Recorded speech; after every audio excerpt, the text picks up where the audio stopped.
জাতিসংঘের সাধারণ পরিষদের ৮১তম অধিবেশনে সভাপতি হলেন বাংলাদেশের পররাষ্ট্রমন্ত্রী খলিলুর রহমান। সো এই জায়গা থেকে আপনি শিওর থাকেন, ২০০০ কোটি% শিওর থাকেন, আমি গ্যারান্টি দিয়ে বলতে পারি, পার্সোনালি দায়িত্ব নিয়ে বলতে পারি যে এখান থেকে সামনে যে কোনো চাকরি বা অ্যাডমিশনে আপনি অন্তত কয়েকবার প্রশ্ন কমন পাবেন শুধু এই স্লাইড থেকে। এখন আপনি কি আমার এই ভিডিওটা দেখবেন নাকি দেখবেন না আপনার ইচ্ছা, কিন্তু প্রশ্ন কমন আসলে যদি আপনি এগুলো দেখে না যান আপনি কিন্তু কমন পাবেন না। সুতরাং কোনগুলো কমন স্টার মার্ক করে দিব, আপনি শুধু ভিডিওটা দেখেন।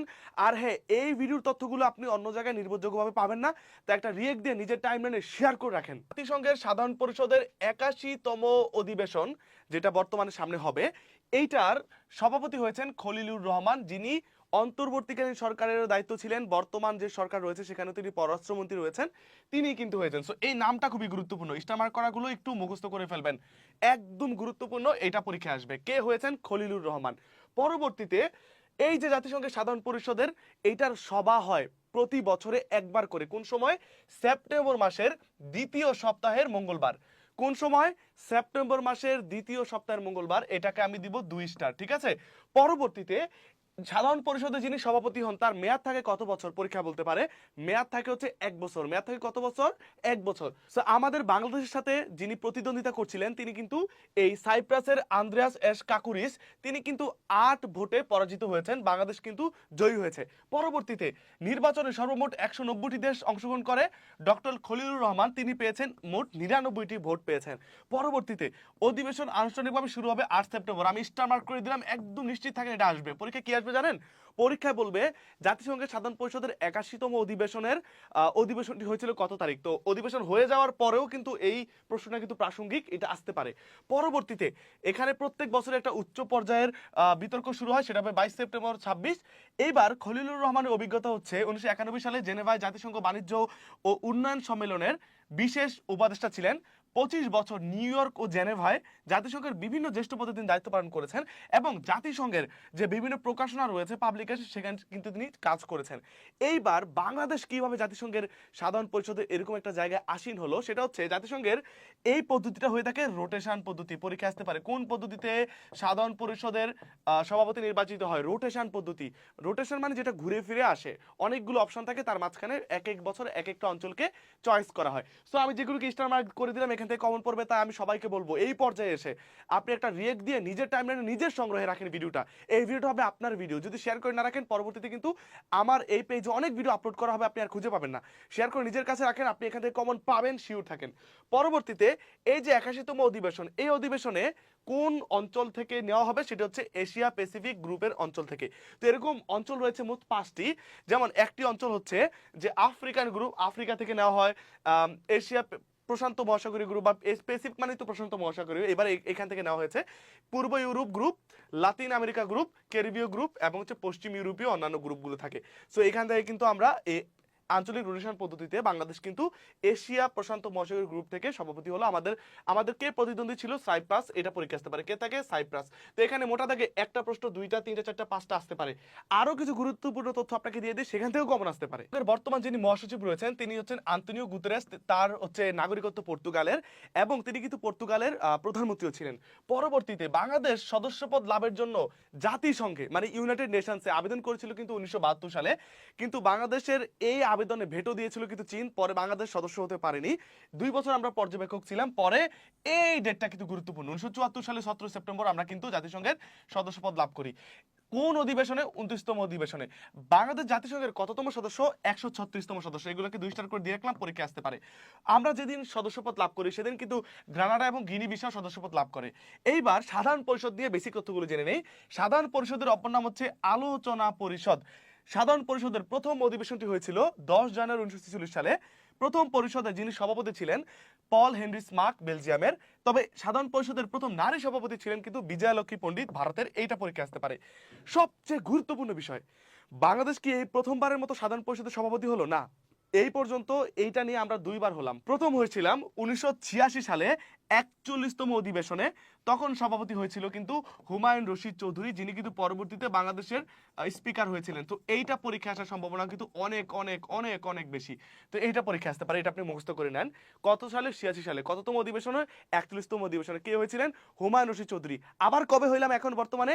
81তম অধিবেশনে। কত সালে? 2026 সালে। কে হলেন? খলিলুর রহমান। সো এই দুইজনের ব্যক্তির নাম মাথায় রাখলেই শুধু হয়ে যাবে। এইবার সাধারণ পরিষদের কাজটা কি, তারা কি করে, খায় না ঘুমায়, কি করে? সাধারণ পরিষদের মোটা দাগে 7 থেকে 8টি কাজ রয়েছে। আপনার এইগুলো কিন্তু যে কোনো জায়গায় রিটেনে আসতে পারে, অথবা পরীক্ষায় যেহেতু সাধারণ পরিষদ দিয়ে বাংলাদেশে তো আলোচিত হলো, আপনাকে বলতে পারে নিচের কোনটি জাতিসংঘের সাধারণ পরিষদের কাজ, কোনটি সাধারণ পরিষদের কাজ নয়, সেগুলো। সো এই পর্যায়ে এসে আপনারা অনেকেই তো মনে করেন যে এই ভিডিওর স্লাইডগুলো আপনাদের খুবই দরকার, এরকম সুন্দর তথ্য। যারা এই ভিডিওতে একটা রিয়েক্ট দিয়ে নিজের নামে শেয়ার করে রাখবে, একটা স্ক্রিনশট দিবে, বন্ধুর মেনশন দিবে, এই কাজগুলো করে স্ক্রিনশট দিয়ে আমার পেজে দেন প্রমাণ হিসেবে, তাহলে আপনি এই যে ক্লাসটার পিডিএফটা ফ্রিতে পেয়ে যাবেন। সো স্ক্রিনশট নেওয়ার কোনো দরকার নাই। পরবর্তীতে সাধারণ পরিষদের কাজ হচ্ছে সাধারণ পরিষদের সদস্য নির্বাচন করে। জাতিসংঘের সকল দেশ, যেমন বর্তমানে 193টা দেশ রয়েছে সদস্য, এই 93টা দেশই কিন্তু সাধারণ পরিষদের অংশ।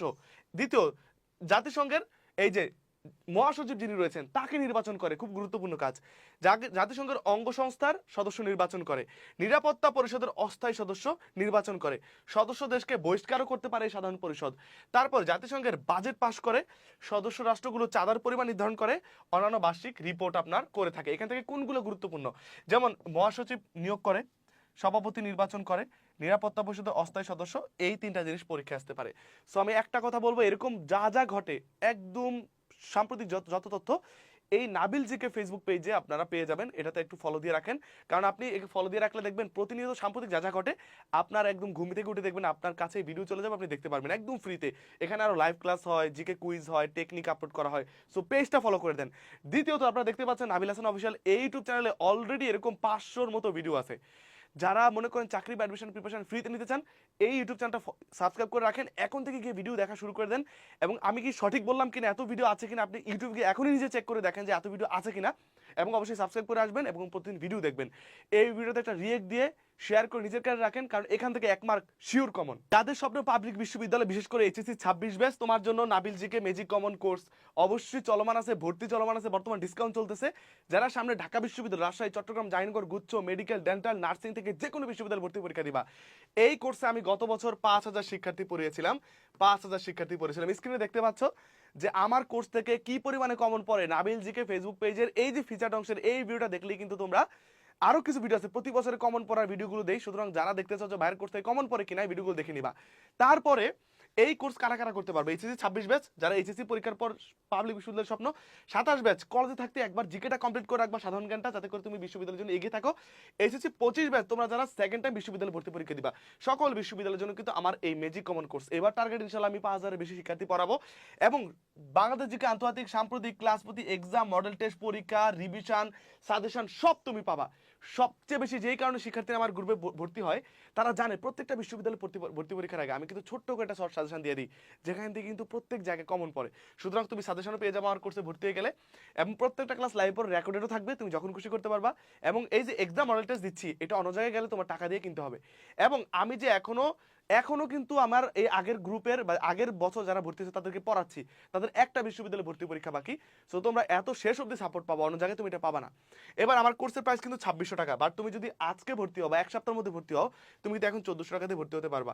এই কোর্সে ভর্তি হলে তুমি যদি ঢাকা বিশ্ববিদ্যালয়ে, রাজশাহীতে, চট্টগ্রামে বা মেডিকেলে প্রথম হতে পারো মূল ইউনিটে, তুমি কিন্তু ল্যাপটপ পুরস্কার পাবা। সো যারা ভর্তি হতে চাও আর কিছু জানতে না চাও, আমার সম্পর্কে আগে থেকেই জানো, তারা যেটা করবা আমি একটা বলে দিই, এই যে 01307515906, 01307515906, ঠিক আছে, 1 2 3 4 5 6 7 8 9 10 11, এই নাম্বারটাতে পার্সোনাল বিকাশ নগদ দুইটাই আছে, স্ক্রিনশট রাখো। বিকাশে বা নগদে পার্সোনাল দুইটাই, তুমি হচ্ছে 1400 টাকা সেন্ড মানি করবা, দোকান থেকে পাঠালে ক্যাশ ইন করে আমার নাবিল জিকে ফেসবুক পেজে তুমি নক দিয়ে বলবো ভাই আপনার কোর্সে ভর্তি হতে চাই, ভর্তি করে দেওয়া হবে। আর যারা আরো বিস্তারিত জানতে চাও, তোমরা আমার পেজে নক দিয়ে আরো জানার চেষ্টা করবা। সো যারা বিশ্ববিদ্যালয়ের স্বপ্ন, বিশেষ করে পাবলিক বিশ্ববিদ্যালয়, এই কোর্সটা কোনোভাবে মিস করবা না।